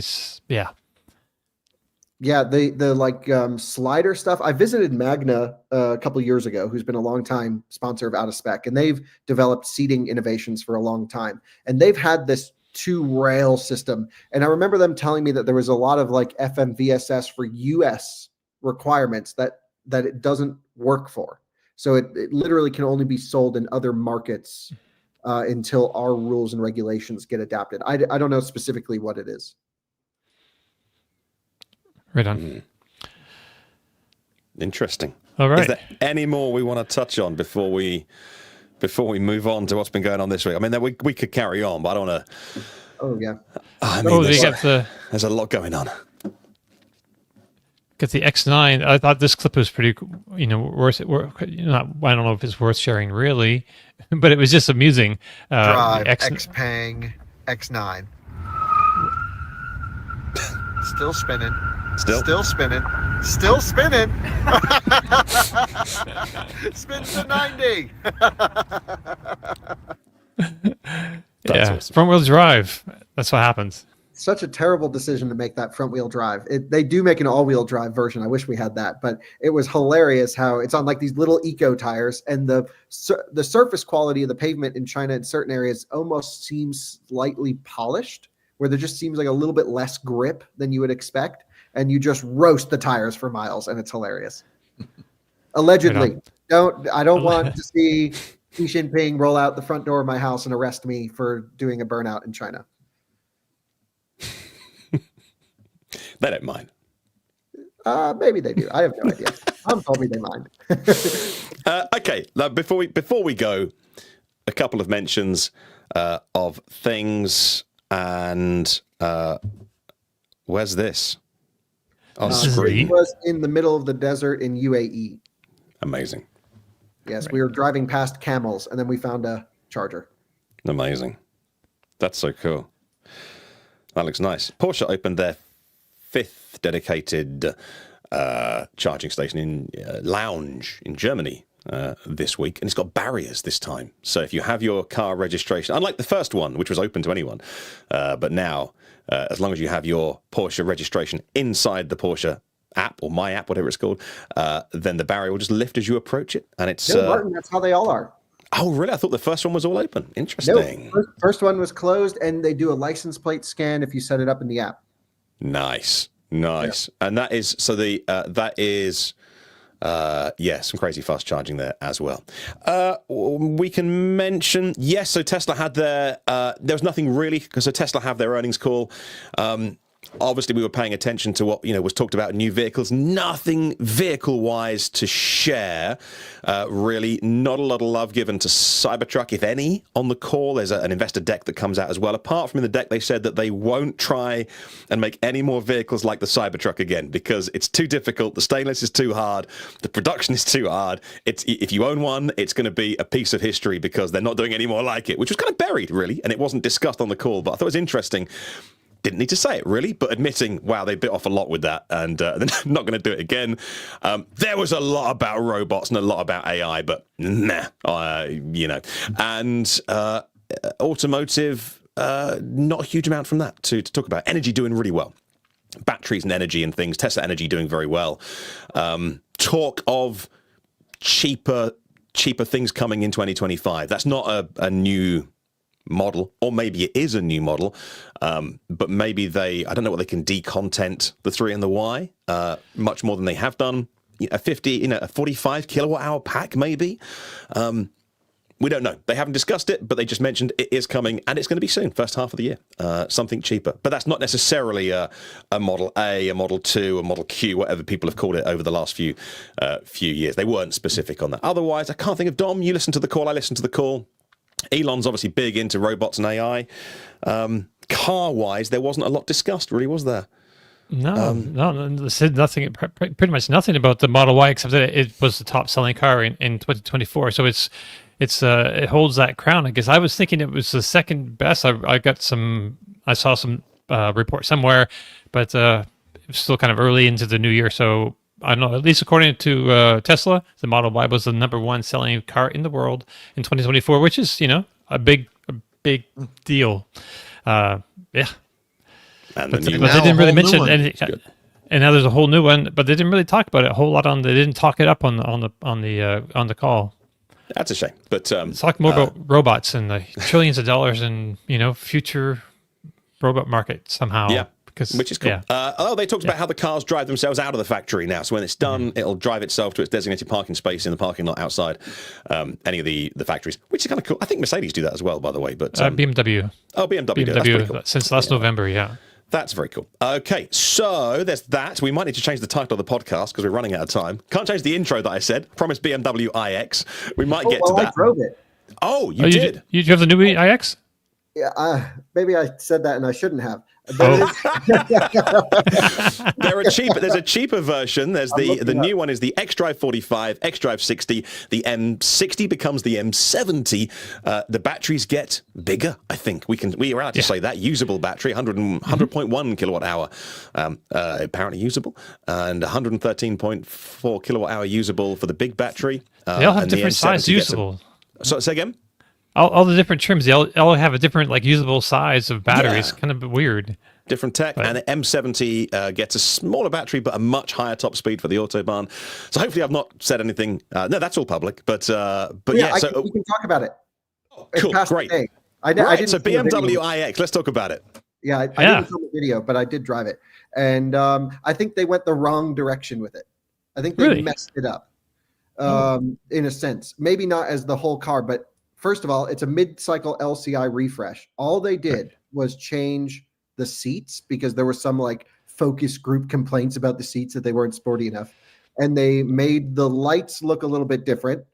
And then they made it drive sportier, which is not the point of the iX. Right. The point maybe of the iX, M70. Yeah, maybe the M70, but then they like didn't work on thermal management. They didn't work on battery charging. They didn't work on any of that important stuff. And, basically it felt like, how can BMW, because for whatever reason, they got to do mid-cycle refreshes, right? It's the BMW way. You get 3 model years of the pre-LCI and 4 model years of the LCI. That's what it's always been. And so they just, they're like, we got to do something. And they just did the least amount of cost possible. And I'm not saying I dislike all the changes. The new seats are nice. You can get sport massaging seats, got a nice new steering wheel. They fixed the rear steer disconjointedness that the early cars had. The early cars with rear steer almost were slightly overactive, and you just felt like it almost felt like there was a loose rear subframe, but it was just the rear steer that wasn't tied in. So that's fixed. You can get 23-inch wheels now, which is crazy. I think this is the exact car that I actually did film some clips, but I didn't think it was worth making a video on because it literally is zero technical improvement. Well, they changed the. It's got a carbon silicon. What is it? How do you say that? Silicon carbide inverter, but it makes almost no difference to the end user. Okay, and small things like bearing. But they said, what was it? They said like 40% range improvement from all these little tweaks, and slightly the bump in the battery size, up to 40% improvement in range. Yeah, and but that's, I believe that's base model to base model because the base model got a way bigger battery, and we also now get the base model in the US, so that's new. Right. So I don't think anyone will buy that. These things lease out pretty well. I love the iX. I've always been an iX fan. It's incredibly quiet. It's got one of the best sound systems with the big boy in it. I think they use a top-end Bowers & Wilkins system. That might be like one of the most powerful systems I've ever experienced. It's a really nice car. I've done plenty of road trips with it. They did not fix the DC counter in there. It still derates after multiple sessions, which is annoying. I know most people aren't going to hit it, but it's a principle thing. And they still have not great thermal management if you're ripping down the Autobahn, which is annoying. And it doesn't, like, to me, that's just core values that BMW needs to have that they're missing. From a driving experience, the thing that bothered me was when iX launched, it was almost the anti-BMW BMW in the sense where BMWs have always been focused on the driving experience. Let's go make the car handle really well, give it the best tactile feel. And, they went away from that, but then tried to retain it in the marketing a bit, which is why all of our enthusiast groups got annoyed with BMW for the last 5 to 7 years. And they're coming back. Actually, they're doing some cool stuff now. But the iX was interesting because they're like, this is a couch on wheels. This is meant to be a style piece. Whether we like the styling or not is different. It's meant to be a luxury item. And it was focused on extreme comfort, atmosphere. It was not designed to be a real sporty machine. Now they've turned around and said, we're actually going to make the couch sporty. And it means that it rides firmer and it's not as comfortable. And I'm like, those are the attributes that iX was great for, is like actually a cushy BMW. Anyway, no one's buying these things. They're just going to lease them. They're going to depreciate like crazy, and they're going to be awesome to buy on the secondhand market. It's not like anything got worse here, but it is the cheapest way to do a mid-cycle refresh. And I spent quite a bit of time with the product manager for this car, who I've known because he did the 7 Series before, the i7 and stuff. And also gave him a lot of shit for because he did i7 and wouldn't drive an i7. He only drove a 7 Series diesel. And but he's like, I got a long commute to the factory and I like to drive top speed on the Autobahn. I'm like, then make your i7 able to do that. Like, what are we doing here? Yeah. Anyway, he was just like, yeah, we just, these were the targets and we hit them. And I'm like, this is super lame. So we did not come to an agreement in person that it was an improvement over the previous gen. Nice. Go ahead. We just had. I just want to touch this really quick, just to jump backwards. Mark Norman had a quick question. Gen 2 R1 owner, Rivian R1 owners in cold climates are having serious level 2 charger D rating, over 75% at state of charge when the pack is below 50 Fahrenheit, I guess, down to 1 to 2 kilowatts at 92. Rivian fixed this. I don't know if that's something you've heard of or have any insight into at all. Well, I don't know specifically the issues. I know we just had an R1 on test and during one of the coldest weeks, so I can ask Jordan about that because we had it when it was like minus 15 out or something. However, batteries do need to be warm to be top charged. Like if you're trying to get that thing to 100, that battery's getting, and I'm not talking DC charging, they got to be hot to get up there. But AC charging, they still need some temperature in them. Otherwise, you're at severe risk of plating and forming dendrites and other things. So it could just be a cell characterization issue where when your truck is plugged in, they should, for at least 24 hours after the drive cycle, maintain battery temperature at a reasonable temperature while it's plugged into shore power, so that you retain regen when you get back in the truck. And I'm pretty sure whatever temperature they target should also allow it to get to 100%. Now, was that an LFP pack that he was talking about? Because that has a different thermal map that I have only experienced very briefly. It didn't specify. Okay.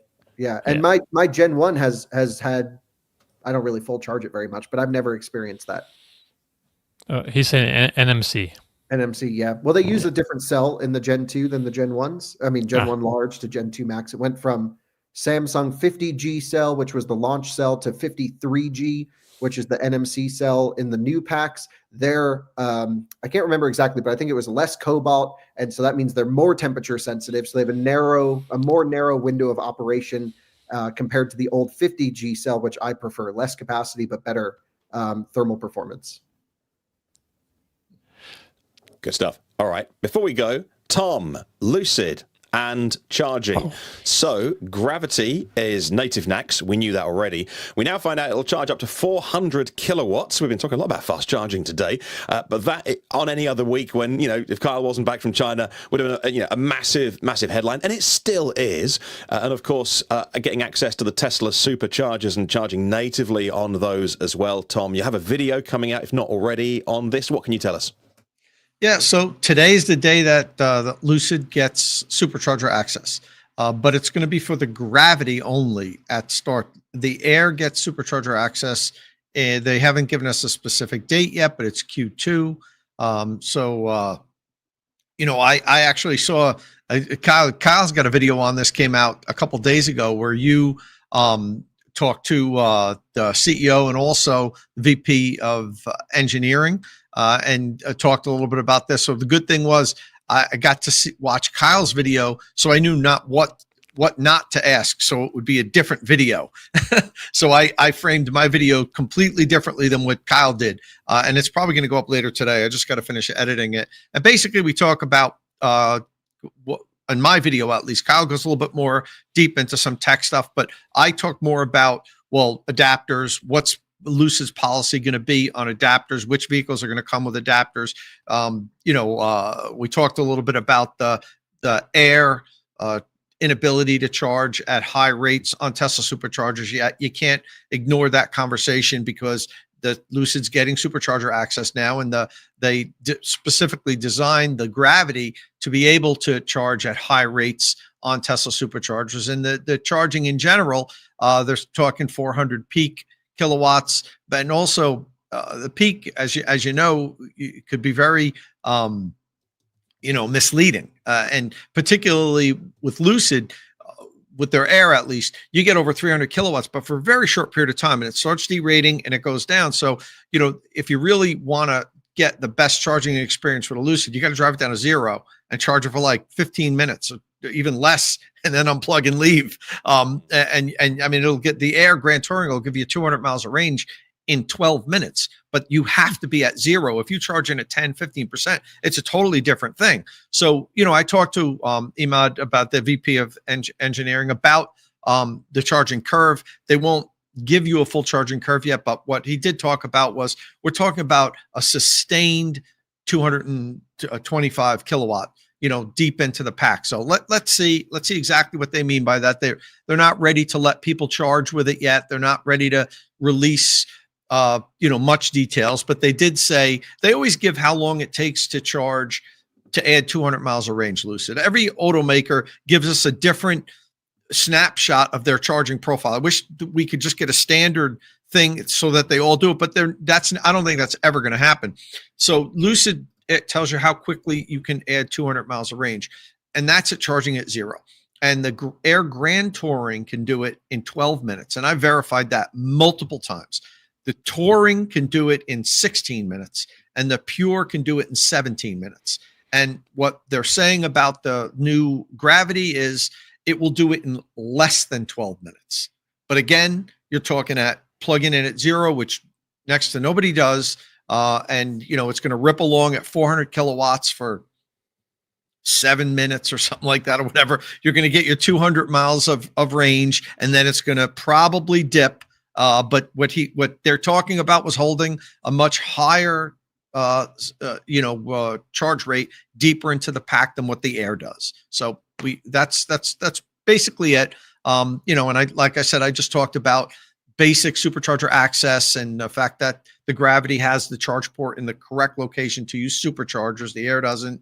That's good news. Another OEM now, it's got the key to the kingdom starting today, but Air owners have to realize they can't go yet. They have to wait. Q2 is when the Air gets the access. Did you get into how they engineered the Gravity to charge so much faster on Tesla superchargers in terms of the voltage difference of their pack, 926 volts, and the lower voltage of some Tesla charge? Did you get into that in your video? Was that we talk about voltage, but I didn't go deep into the technical stuff because Kyle usually picks that up, and we have a lot of common viewers. And I don't want to. When I see Kyle puts out a video, I'll specifically not talk about what he talks about because I want it to be different. And his video came out 2 days ago, so I knew I was planning to launch mine the day that Lucid gets supercharger access. That's what I've been doing with most of the OEMs. The day they get it, I'm like, okay, as of today, you've got access. So I was able to watch Kyle's video and not talk about the things he talked about. The most exciting thing for Gravity is, we're excited about all these Chinese cars and thinking about NIO doing 600 kilowatt charging and all that stuff. But in the US market, this is going to be the best charging electric car. Best in terms of peak rate, but at least what Lucid said to us on our podcast is perhaps it will add the most amount of energy in our 10% challenge out of any vehicle. And like I just did a GM 24 module pack and it did like 80, almost 90 kilowatt hours in 15 minutes.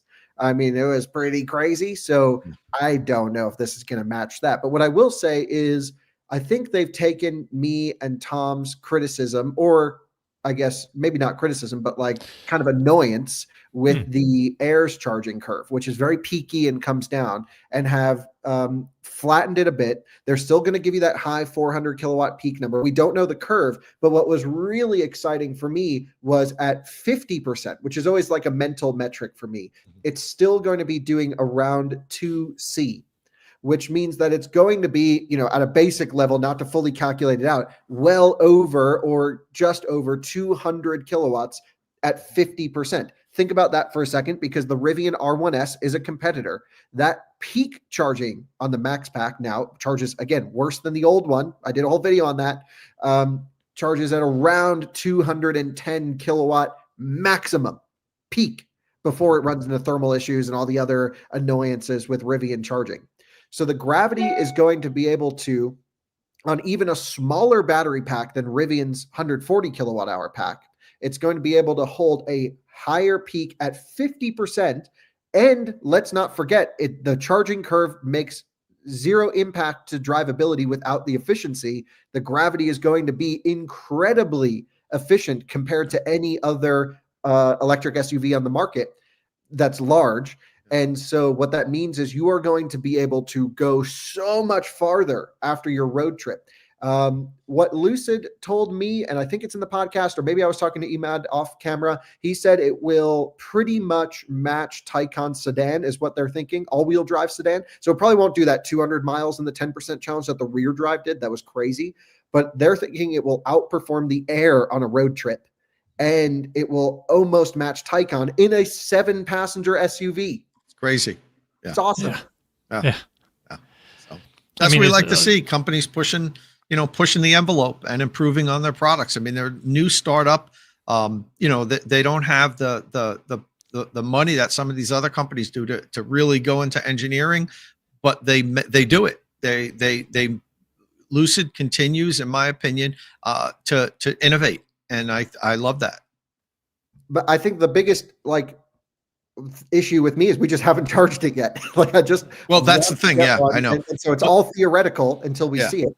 Well, that's always been our policy, and that's not to knock Lucid in any way. It's just to say, hey, I really want to show the world this thing doing it. So hopefully, Tom, they can get you and I into some gravities as soon as possible and show this to everyone. I think the two of us are on the first wave, Kyle. So, the first time to get people in the vehicle, I think that's going to go without saying.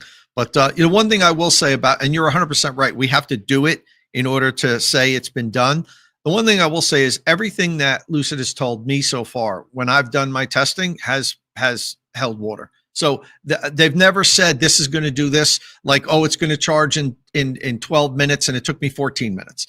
In fact, like when I do I've done 4, I think, Air Grand Touring, charge recordings. It's always done added 200 miles in less than 12 minutes, like, 11 minutes and 10 seconds or something. So they've so far delivered on all their promises. So if this doesn't, it's changing the game. Now all of a sudden they're not doing what they'd always done before. So with that said, I believe it's going to be, but we still have to go do it. I can't wait to range test and charge test that beast. Yeah, I like what they're doing. Hopefully, eventually the Air gets all the updates that they're giving to Gravity. I love that they're not using. So what's interesting though about the charging, we didn't talk about it, and sorry if I'm going over time, but if someone needs to leave, we can. The European specs are going to use the Wonderbox for low voltage superchargers. So in Europe, they will be limited to 45 kilowatts or 50 kilowatts, whatever it is. On low voltage charging stations at launch. And the reason, that's interesting. Yeah. So the US gets the charge port in the rear, which makes the cabling shorter to get to the rear motor to boost up the voltage. There's a bunch of different ways to do, basically voltage matching for high voltage cars charging at old school low voltage chargers like Tesla superchargers. I always try and throw that in there just to try and stab Tesla a little bit. Say, hey, come on, let's go. It's 2025. Ancient tech. Yeah, ancient charging technology. We should talk about the Cybertruck charging stuff. But in general, the Gravity uses the rear motor, which means it can pull maximum voltage from the charger. It can communicate what's your maximum voltage that you can give me, and then it will just go to its max, whatever amperage it can do at that level to achieve 225 kilowatts. And it means less cable loss, and you'll have a flat charging curve, even at very low states of charge, because it can fool the charger, not even fooling, but it'll just say, give me your maximum voltage. You're not at a risk of having a super low voltage pack when you do a split pack. So that's the other way of doing it. Like the Hummer and Cybertrucks, you can split the pack into half and quarters if you need to. Whereas in the Lucid, the rear motor is effectively a transformer to boost the 500 volts up to, like I say, pack voltage, which is, is it nominal 926, but a lot higher than 800. Just over 800. 926 is at 100%. Right. Okay. I mentioned this in our video we did on our podcast channel about it. Lucid Air Grand Touring was 924 volts at 100%. Neo ET9 is 925 volts at 100%. And now Gravity is 926. Oh, that's awesome. Okay, before we go, let's talk Cybertruck. Faster charging now then. Which is enabled on... now you can explain it. It's the V4 chargers, but they're not V4s. Is it it's not. So V3s, yes. So V3s have been improved, or is it the V4? Is it the V3 pluses that are V4 dispensers, and they've? You can explain it. So Tesla has been going through this transition period with their charging infrastructure where the dispenser, the version 4 dispenser, has come out a year or two ahead of the version 4 charger. And so there's benefits to that new dispenser and downsides. I actually personally prefer the old V3 dispenser more. Thinner cable, easier to move. The V4 dispenser means it's much easier for other cars to interface with the network because you have a longer cable. But I am not kidding you. I went and I charged it when it was 9 degrees Fahrenheit ambient, which is very common in the mountains. That's not like super cold here.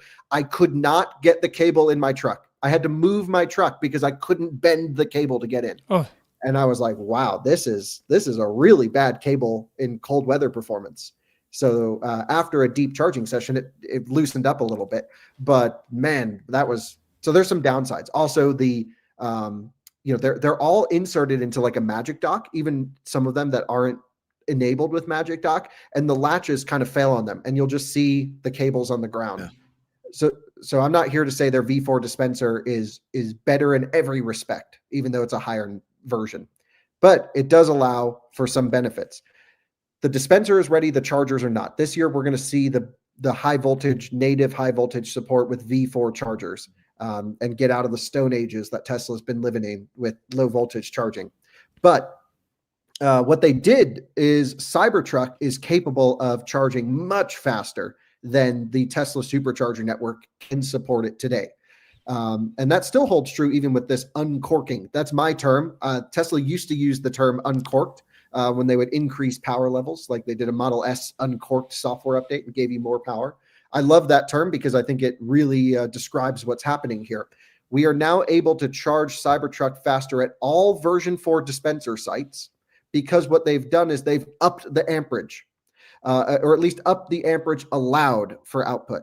So the Cybertruck will always request what it wants when it plugs into a charger. And then, if it's higher than what the charger can do, it'll just go to the maximum amperage that the charger can output.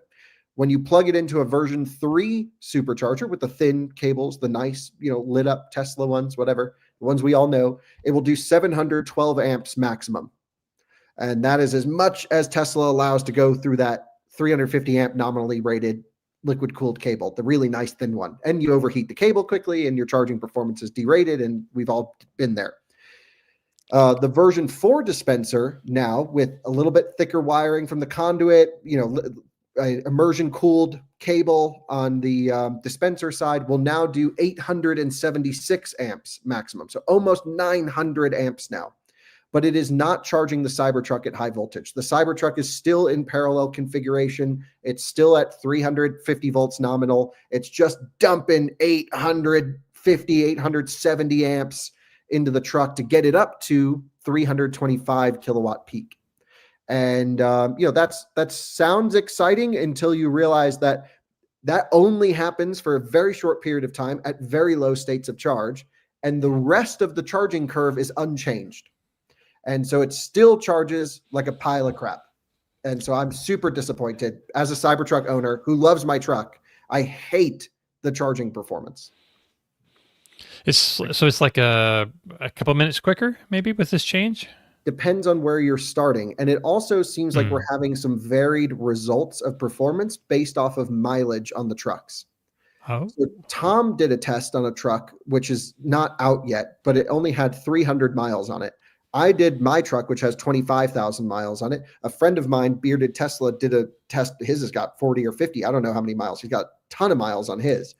My charging pretty much identically matches Justin's charging, Bearded Tesla's, in the sense that we can hold peak amperage starting at 10% to about 13, and then it comes off.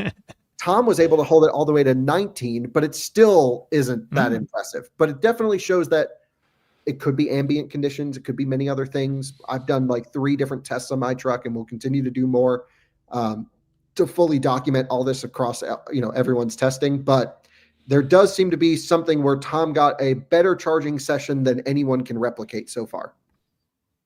Yeah, I'm watching the video now, actually, because I want to see exactly where it holds up to 320. Yeah, at 20%, it starts kicking down, Kyle.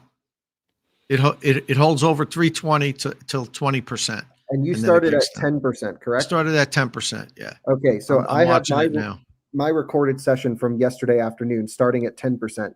I came off of peak rates at 16%. 16%, I hit 317 and started coming down. So Mark, is it possible for me to share a screen? Yeah, you should be able to. At the bottom, it says present. And when you click on that, it'll ask you whether you want to share your screen and either a tab or a window or the entire screen. So maybe a tab if you can, or a window. Yeah, let me see. The one last topic we should just mention while Tom's figuring that out. When you charge Cybertruck on a high voltage charging station, EVgo, Delta, Electrify America, BTC, whatever it might be, the charging curve is fundamentally not changed. The cell itself, this is a thing a lot of people have had some questions on, and I'm going to do a full video on this. The individual cell in the battery pack has no idea what it's hooked up to. It's operating between 2.7 and 4.2 volts or whatever they set the parameters to be on the 4680. So therefore, if you're charging in split pack, you can almost achieve the same result with double the amperage. But the cell stress level is identical. What you're stressing with higher amperage is the cabling, the bus bars, with some more heat, but the cell itself is not undergoing any further stress than if you were charging at twice the voltage and half the current. Therefore, when you see our charging test on high voltage charging stations, we might see a bigger peak at the beginning because it can output even more than 325 kilowatts. I've had my truck almost at 340 kilowatts before, but the curve is going to be identical. All right, want to take a look at what I got yesterday? Let's have a look. All right, let me see.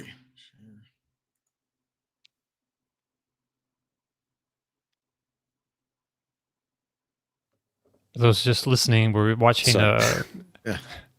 we're watching a recording of the Ripple. Cybertruck screen as it's charging at 320 kilowatts. 321 is the peak at 18%. 2.5 minutes in, with 3 minutes in. It's 23 charging at for a fraction. 322. There, see at 20%, And now that's it's it. dropping. 3 minutes, exactly What 3 were- minutes. What were you getting at 50%, Tom? Here, we'll take a look. Let's have a look. And that was at about, what, 20%? And no, less than 20%. It started to ramp down. 48, 49, 50%. Here, Tom's going to play this video through. So at 50%, 140 kilowatts. Same. I'm a couple kilowatts less in general, Interesting. but it's the same. At 55%, you're doing 137. Okay. Seven. Yeah. And here, 55%, 129. Yeah, just 4 kilowatts different. But there is a difference, which is kind of interesting, though. Yeah. And so it does seem like maybe there's a slight adaptation to the newer trucks, or they do shave a little bit of the curve with trucks with higher DC count. Because mine has had a lot of supercharging. If you remember, the first thing we did with it was race it across the country. Yeah, and this was brand new. A buddy of mine just picked it up. So, I mean, I picked it up and I had like 350 miles or something like that on it. So it's probably got around 400 now, but this is a fresh battery.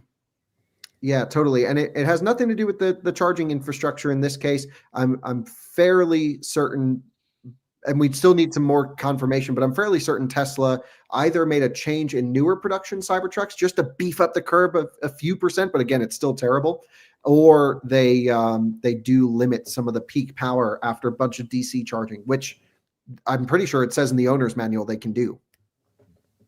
Mm. Okay.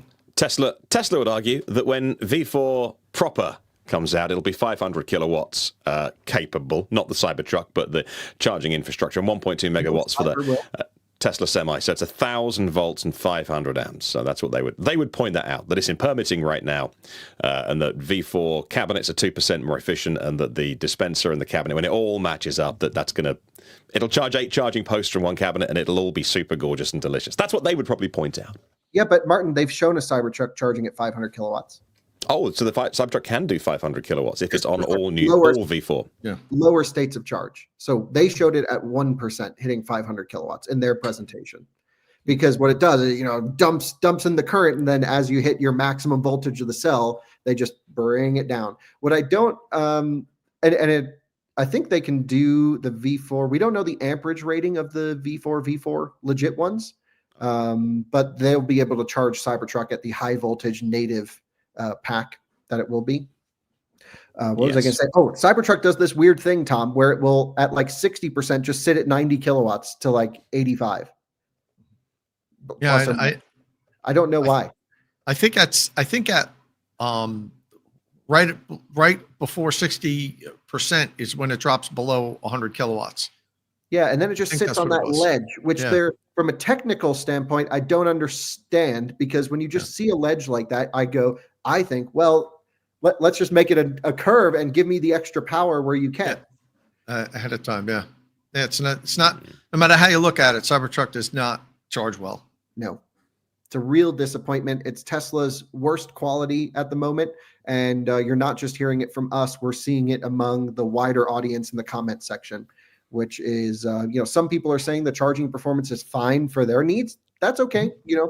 That's cool, but it's not fine compared to the competition. Look, I'm guilty of that, Kyle. I say the Lightning's charging is fine for my needs. Meanwhile, it should be better. So, I'm you can put me in that bucket too. All the trucks, actually. There is not a single good charging electric truck on the market, with the exception of maybe the GM stuff, but then they're so inefficient, you can't actually go that far after the charging session. So we are like the Cybertruck's actually, I think, the fastest 10 to 80% time of all the trucks on the market, and it still sucks. So that just shows everyone else has major problems too. It's not just Cybertruck. It's all of the big boy vehicles in our market. Yep, it's a head scratcher. I'm thinking back to the limited run of Model Ys they did with their own cells, and that vehicle then got pulled again. And you're like, well, why release something that's not ready, that didn't need to happen? And strange decisions. Mark, before we leave, I just want to make one more point of something that I'm working on. You guys, we talked last week about the supercharger extension cable that I have here, and I've been testing, and that's something that's an exciting product that it has a lot of people interested in it. But one of the things that I noted was the prototype they gave me was like 15 feet long, but they're not going to sell one 15 feet long. They're going to sell one 5 feet long. They may sell a longer one if enough people message A to Z and say, look, I'll pay it. I want a longer one for towing or whatever. But and I also got a lot of comments of people saying 5 feet's not going to be long enough. My car will not reach with just a 5 foot extension. So what I did was I went out and made a 5 foot extension cable. This is exactly 5 feet. This is how long that it would be. I don't think this is going to work because this is an AC adapter on this end, and it's also just hollow PVC tubing. That's the real problem there. We've sorted a problem. So it probably won't work, but what it will do is it will let me plug in the supercharger and then test a 5 foot cable to see if I can get the NACS adapter into the charge port on a variety of vehicles. So I'm going to work on that in the next week or so. I need to try to get a bunch of vehicles that would challenge the length. The Air is probably the biggest one that I need to get. I don't have an Air accessible here. I could probably reach out to Lucid. They'd probably give me one. But I was also going to ask, I know that there's people that live around here in northern New Jersey. I get messages all the time. If any of you guys have an Air and want to just meet me at a supercharger, I'll drive to your house. If it's a supercharger's near you, if you have an Air in New Jersey, just let me see if this thing works. And just maybe message here or on State of Charge, because an Air is one of the ones I'm concerned about because it's got a very long hood and the charge port is recessed back down, right before the front door. But other than that, I think I have the other vehicles covered that I want to check to see if it reaches, just to show people, to see if a 5 foot extension will work on your vehicle. If it doesn't reach some of the cars, I'm going to have to go back to A to Z and say, you got to make this thing longer. You can't sell one that doesn't work on for every EV. Now, as far as towing with trucks, that's a different bucket. Maybe they need to make a longer one for trucks that, can't park right up to the charger, but that's a different product. I just want the one product that they sell to be able to let any EV charge in the proper stall. So that's why I need to get an Air. Well, the one thing we've learned from this is we should not trust Tom to make extension cables. Hey, it might work. We don't know until you try it. It might work. I mean, hey, great cooling going on there, Tom. It's not going to overheat, that's for sure. Yeah, I should fill that with water. In the comments, Tom, they're saying if you throw in a pizza into that deal, you can probably land some Lucid Air owners. Talk about pizza. I'm going to the Columbia Inn tonight, the place where I get those pizzas from. Mm-hmm. Me and my wife are going to eat there. So if anybody's in the area and wants to drop by and say hi, I'm not going to invite you to sit with table with me and my wife, but I will say hi and maybe chat for a few minutes with you. It's in Montville, New Jersey. I actually have to return the Cybertruck. He's the guy that loaned me the Cybertruck, the owner of the Columbia Inn. He's got 3 of them now. He just bought a new one. And he's always cool. Fabio's name is. He's like, Tom, whenever you want the Cybertruck, just come get it. I'll give you access on the phone.